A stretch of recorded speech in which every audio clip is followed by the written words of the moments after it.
What if you could step out of the day-to-day and see your business from a whole new perspective? Welcome to Above the Business, where we empower you to rise above the daily grind and embrace a higher way of business ownership. It's time to build your business by design. Hey, everyone. Well, I have to tell you, chalk this one up as the podcast I never thought that I would do. If you've listened to this podcast for any amount of time, you know I'm a proud Auburn graduate. My mom and dad both went to Auburn. I've been an Auburn fan my entire life. But at the end of the day, with the recent retiring of Coach Nick Saban from Alabama, I've had to hold both and in my hand. Number one, or I guess in two hands. One is still having my hatred for all things University of Alabama.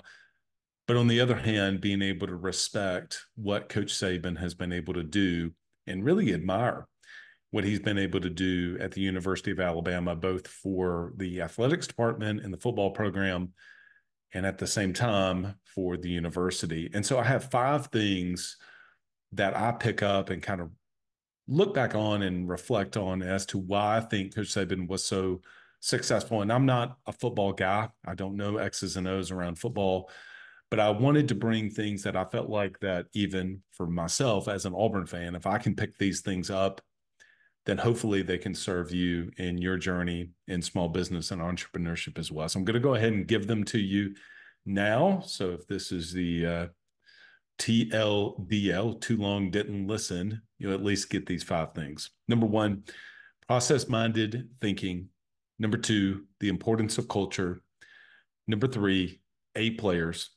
Number 4, standards. And number 5, consistency. All right, number 1, process-minded thinking. From the very get-go, and I remember, I think it was 2007, 2008, 2009, when Saban was coming into Alabama initially, in every press conference, he kept talking about the process. I would mock him and think it was so funny until they won their first national championship in 2009, and then just went on to win many more thereafter. And he continued to talk about the process, but it wasn't just talking about it. They actually lived it out in everything that they did. I heard him so many times, whether it's before an Auburn game or just in clips that you would see on social media, talking about playing the next play, forgetting no matter what happened, if you ran for a touchdown, if you intercepted or you threw an interception or turned the ball over, just go out and play the next play. And that takes, I'm sure, incredible consistency in the practices and messaging to be able to embed that into the next thing that we're going to talk about. And that's number 2, and that's culture. It was obvious that there was a culture that Alabama had, that Coach Saban brought in. Whether, some people would not be able to thrive in that culture.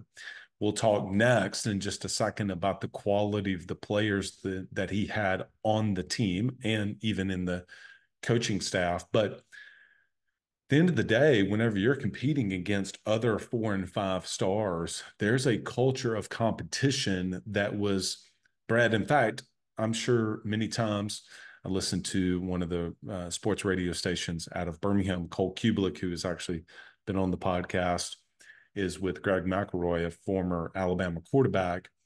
And they will often talk about, or I've heard Greg talk about, that a lot of times that the scrimmages that they would have were even more competitive than some of the games, even in the SEC. Not all of them, of course, but some of the games, because of the quality of the players that they have. So they had a culture of competition. Now, that probably also led into sometimes culture of comparison, which I'm sure the coaches had to work through that. But they really had a culture of competition and getting the best out of each person and out of each player.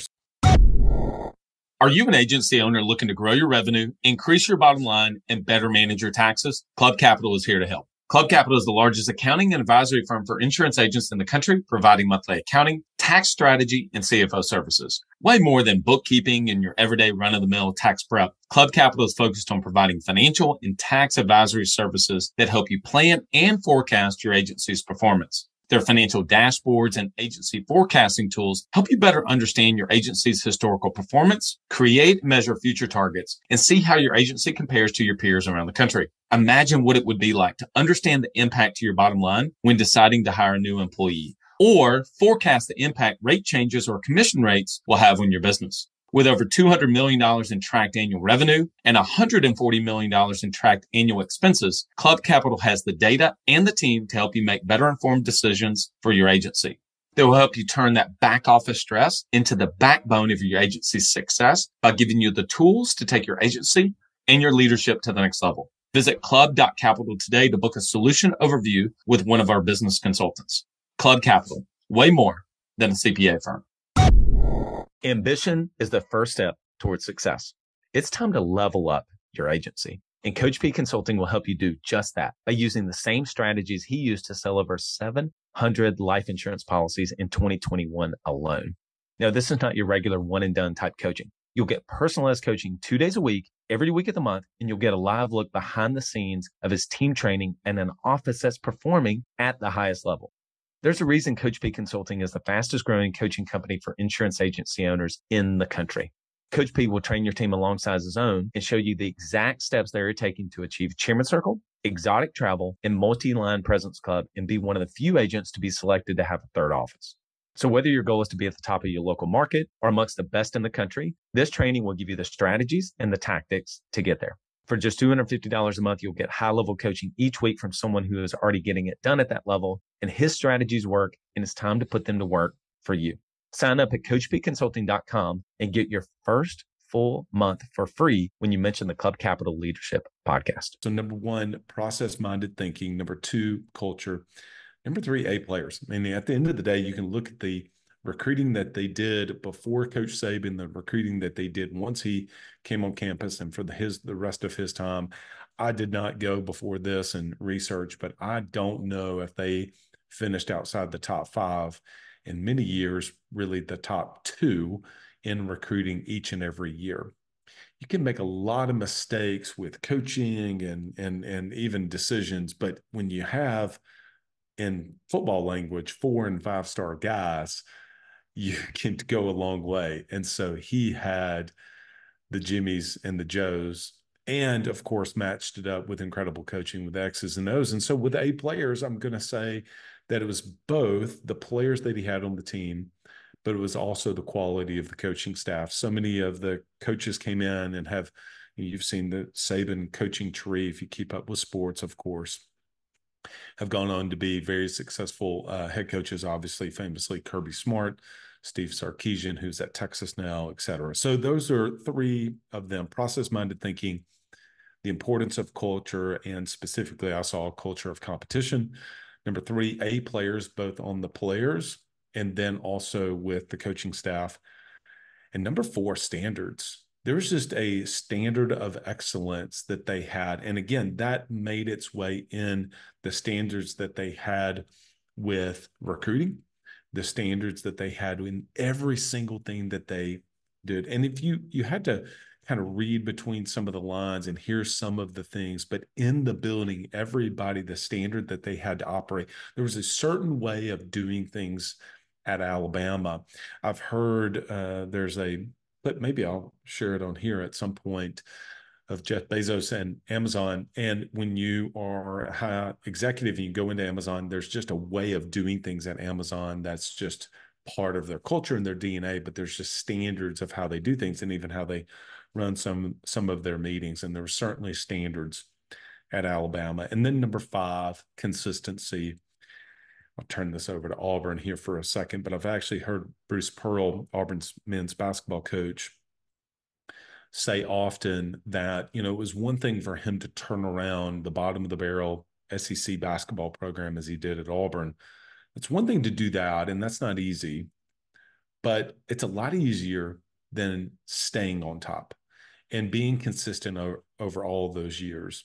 And I think that consistency goes back to all of the other things that I mentioned: process-minded thinking, culture, A players, and standards. And so I wanted to try to draw, and I'm sure from a football perspective, if we brought, Greg McElroy, Cole Kubelik, and some of the Kirk Herbstreit on here, and we were asking very specific questions around football that they would give some things. And I don't want to dismiss those, but I wanted to think for me personally, but maybe for all of you, what are some of the things that I learned and can look back on? And even with my, dislike of Alabama, what are the things that I can distill or take away from Coach Saban's time? Because he is without question the greatest college football coach of all time, even if that's hard for me to say that. And so process-minded thinking, there was just a process, the way that they approached their work. Number two, the importance of value of culture. Number three, how important it is to really have A players on your team. Number four, standards. There's a standard of excellence. And then number five, being consistent over a long period of time.